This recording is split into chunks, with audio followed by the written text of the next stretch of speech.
We found out that Marie, Andre, Emma, and Jordan had been imprisoned at the Elmira Adult Rehabilitation Center in Gen V Season 2, Episode 1. In order to find her estranged sister Annabeth, Marie had escaped and was living her life in secret. Andre had lost his life attempting to make a way out for himself, Emma, and Jordan. Emma and Jordan were permitted to escape that prison as part of a deal that Kate made with Vought, Godalkin University, and Elmira, but only provided they repeated a PR-mandated statement that matched Homelander's anti-human and anti-race traitor views. Naturally, Emma and Jordan agreed to that arrangement, but they seized the opportunity to leave the institution and be with Marie again. However, Dognot reached Marie before they could, and he attempted to return her to either Elmira or Vought. She was saved by Starlight, who suggested that she return to God U since it was the safest place for her. She also needed Marie to investigate Project Odessa, which has ties to the man God U is named for. Later that evening, Marie encountered Emma, Jordan, and Kate after turning down the proposal. After a violent argument, Jordan seriously injured Kate. Marie decided not to heal her in order to prevent being duped by Kate, and she and Emma and Jordan left the murder site. Where are they going? Let's investigate. Kate is hospitalized Gen V Season 2. Episode 2 opens with Emma recording a video of Marie where she is giving a speech that'll allow her to re-enter God U and seek refuge from, well, everyone who is trying to hunt her down and give her immunity from all kinds of scrutiny regarding her involvement in the Woods incident. Emma points out that it won't take much work for Vought to capture them, despite Jordan's belief that they should all simply flee. The best course of action for them is to return to college and wait for the storm to pass. When Marie eventually completes filming that video, it becomes widely popular, and she ends up in Cipher's rooms rather than hiding in another motel. In the midst of a heated discussion concerning Marie's situation, we are given a summary of what has transpired thus far, including Andre's death, as the showrunners are keen to conflate Chance's death with that of his character. After everything is finished, Cipher tells Marie to watch Emma and Jordan closely, particularly in light of the attack on Kate. Cipher wants to keep the possibility that they may be exposed as the attackers of a guardian of Godalkin hanging over their heads for as long as possible, even though it is fairly clear that he is aware that those three were engaged in the attack on Kate. Firecracker's TV news program, The Bomb, I'm not sure what that means, disseminates the same information to the rest of the university. The bomb? The truth bomb? I'm not sure. Jordan and Marie argue. Vicar, in order to investigate Cipher and discover what he was doing at Elmira, which ultimately resulted in Andre's death, Polarity actually heeds Emma's suggestion and accepts the position of Associate Dean at God U. Cipher attempts to determine whether Polarity's decision to join the faculty is sincere or if he has any hidden agendas. I could be mistaken, but it's possible that Cipher's abilities are comparable to those of Tech Knight.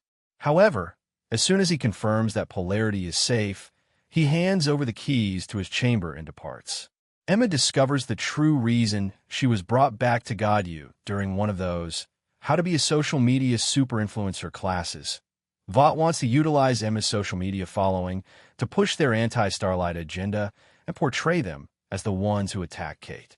Marie is spending every waking moment making films for Kate because she fully understands that duty. When she returns to her room after finishing that, she discovers Jordan reading the case papers that Cipher gave Marie on Andre. As they are beginning to come to terms with Andre's passing, Stacy storms into Marie's room, hands her her daily agenda, and tells her and Jordan to leave for their hero optimization seminar. What is the scope of this program? Emma locates a Project Odessa file. Rufus is bugging the barista because there is a Starlight booklet in the cafeteria.